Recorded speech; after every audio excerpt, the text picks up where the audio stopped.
مرحبا. مد و گوتنش بریان ها دجی گوت بی. امی پرتوکا رنامه زمان کردی کلیلین رادنگان یعنی و پرتوکیه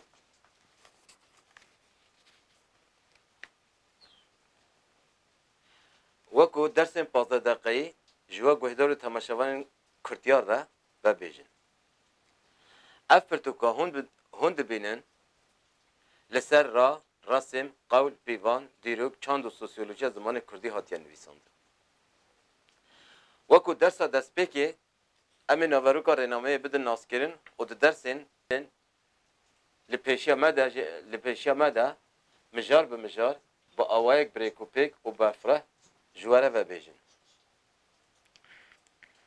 جهنگا از بیراور بیم و پیوه دربار زمان کردی ده دو بیجن هری زده رن بهیستین اوی. زمان کردی پر دولمنده و زمان جن و جیانه. اما تو کسی سبب دولمندیتی او تکیلیا ویا جن و جیانه را نزانی. اد توی جیانه خدا لدیف زلال کردن وان هر دو بیجان کتم او گرام. من لیکولین کر و داویا 25 ساله ده گهاتم رازا وان گوتنام. زمان ما دکیجان پیواجوا دیروکه ده و گردایی و ده انجام آستا چند و سوسیولوژیک چه آده پیکاتیه. چما دولمنده او تکیلیا ویا جن او جیانه چیه؟ جرا دست پیکی 1987 ارتکلو قزانکو کامبریج کولین راف به تزه خویا راین زمان هند اوروپا لکوانا به برکت یا روشلاتا ناوینه و بریا چاندنیه جوید بلاوی اوروپا بیه آوید هوله. دیسا همان پشتی کولین راف دبن پیشوانتیا گنوانه زانکو هارتورد دیوید ریش ده جتوای جهانه نوتو دا عالمین دیروک genetیک ارکولوژی و پسپورین زانستن تکیلدار و کمبین و گوتار نافدار یا به ناو پیکاتن گنومیک یا باشور و آسیا ناوین ده وساطه گوتن. دناف 10 سالانده دو کوچین ماک جیان بینه. یا یکمین جکدیوانین بزنان ین لقادا زاغروس هاتیه و وان سوالوانان حیوانین خواه آنینه هندستانه. اف کوچ جبریا میلاده دنابرا 7,000 سالانده جیان بیه. اف گهاندوانین زاغروسان یعنی اف کسین خواه حیوانه ین زاغروسان ین هاتین هندستانه تفریگل خواجه و هرمی بینه. یعنی به هندیین دستپیکی ینج بریا میلاد 65,000 سال جا آفریقا درکتین و گهاتین هندستانه یعنی آتوف آفریقا را شهرستانیتا خربیان پیک آنینه. پسارتی شیروه و نرخاندنین زانه و زانیارین لجور ناوی وان درباز دبه به دلیل و تثبیت به ناو و نشان وی زمانی چاو ماکی تجمالباتا زمان هند اوروپا را گریه. اف و هر تشتی تکیلداری آوان، آهنگ، آواز و گرامر کردی من لیکولین کر، شیروه کر و دوی پرتوکا هند بینن ده نویسان. اف پرتوک یک دست پیک جشش بشان پیکتی. ده بشا دست پیکی ده پیش گوتن و گردایی و زمان ما ده تیده پیک هاتی و ام وکو زمان برف پنیر بناو دکن و شهرستانیت ونده.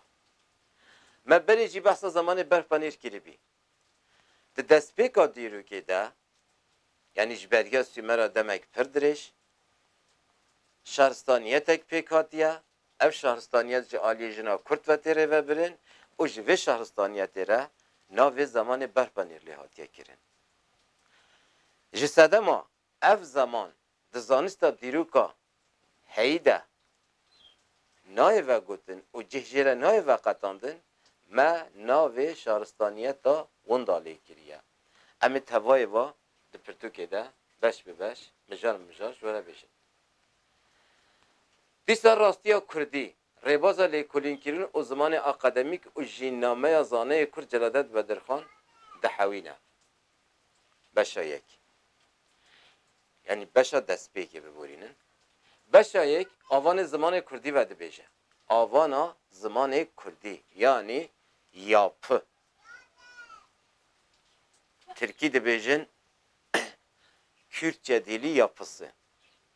Avana zamanı Kürdi. Em Kürdi de yapıya Türkiye avan tegudur. Avana zamanı Kürdi bejin. Zamanı me jibistu yek radenk o je heş denk çekera pekti. Kililek ya her radenge heye o her radenk kombinasyonan sembolize dike. Vatel tipi hatiye bar kirin o peyv hatta bi tipa destpêkê dikare were parçekirin. Peyva Kurdî ji hevgihandina van kombinasyonan pêk tê. Em ji vê hevgihandinê re yani peyva Kurdî ji hevgihandina kombinasyonan pêk tê. Ji sedema wate li tîpê tê barkirin her tîp kombinasyoneke. Giredayî ve peyva Kurdî ji hevgihandina va kombinasyona pêk tê. Ji ber wê em ji pergala vê hevgihandinê re dibêjin pergala ra bin ra. Beşa du ya pirtûkê aheng, awaz û alfabaya Kurdî hatiye nivîsandin. Hûn dizanin heta niha alfabeyeke zimanê Kurdî heye. Ev alfaba ji aliyê Nemir Celadet Bedirxan ve hatiye nivîsandin yan jî hatiye kifşkirin. Yan jî wergerandine tîpê latînî. Girêdayî vê ev alfabaya da başa gotinê tîpên ez dibêjim nedengdar yani radeng hemî bi eyêtên xwandin. Ev şaştiyekî ciddi ye û ahenga yani uyum o avaz deng fonetika zimanê Kurdî xira dike. Ji ber wê em nikarin wek ku tê xwastin yan jî esîl bi qirikek esîl Kurdî baxivî. Ji ber wê alfabaya zimanê Kurdî pir cuda ye. Yani hemî nedengdar eyê nayên xwandin. Misal deh dengdar, deh nedengdar bi ayetên xwandin. Çar bi iyetên xwandin. Du atê pêşiya radengê. Bi qasî me tespît kirî tinê sê nedengdar yani sê tîpên nedengdar bi eyetên xwandin. Em ê va li ser texte ders bi ders radeng bi radeng bi hev re bixebitin û vebêjin. Beşa çar beşa sê biborînin beşa sê ser tîpên cîwî hatiye nivîsandin. Hûn dizanin ji beriya niha dihat gotin di zimanê Kurdî de 5 tîpên cîwî hene. Yani 5 tîpên di denga dertêxin hene. Ev jî çi bûn? Me ji were digo çe, ke, pe, re, te. Ama di vê xebatê de me dît ne 5 sê tîpên cîwî hene. Ya hê girîngtir heta niha tîpên cîwî çima cêwî ne? Sebebê di dengiya wa çi ne? Em ê di nav peyv û hevokê de va cêwî ne, cêwiya çaş hevnaz bikin, ti nêrîn û şîrve ser tune bî. Sebebê cêwîtiya wa me tespît kir û di nav hevokê de çawa cêwî, çawa ne cêwî ne ew jî me tespît kir û em ê va jî ders bi ders bi hev re vebêjin. Beşa çar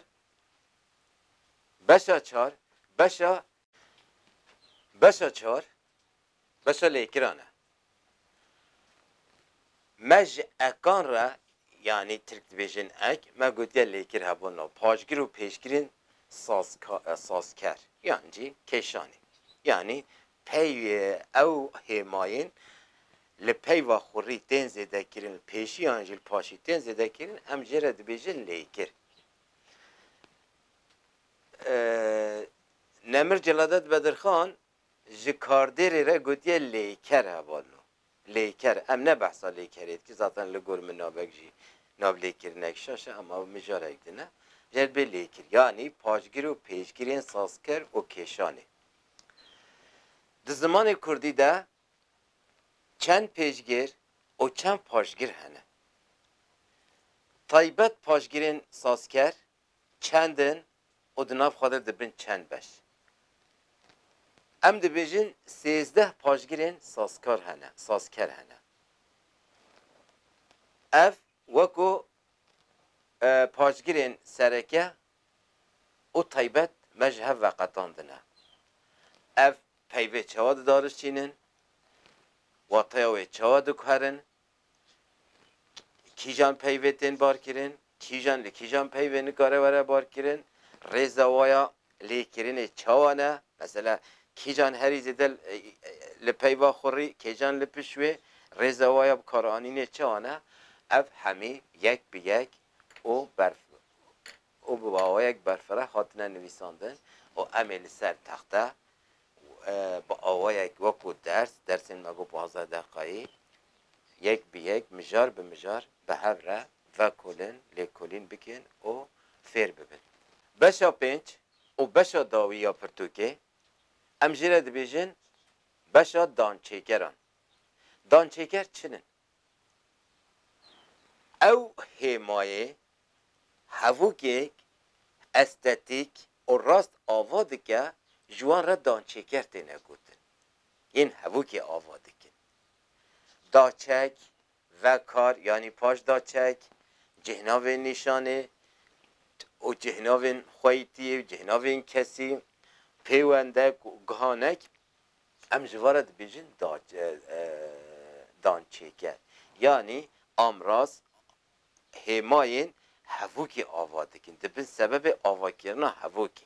Em ji wan re dibe dançêker ki ev jî beşa dawî ya pirtûkê ye. û beşa herî em bêjin beşa herî zêde ziraftiyên wê hatin vekolîn kirin û ji bo avakirina hevûkê hatî lêkolîn kirin. Ev beşa dîsa cihnavên nîşanê pêveka digirin, cihnavên kesî pêveka digirin, an nagirin. Çima du grup cihnavên me hene, ev grup bi rastî wekî berê gotî navê we xurî û tawan diye, an sebebek dinya we heye, em li gor qenaeta me û wekû delîl û tespît em gihatîne sebebek din yê wan heye. Em hatin dawiya vê dersê. Ji bîr nekin, ev ziman yê me hemiyan e û girêdayî vê ev qenal jî. Dengê me çi qas fireh vede, xizmeta me ye ew qas bike armanca xwe. Ji bo vê jî divê qenala me mezin bibe û bike girseyek zêde. Yani gelî kesa.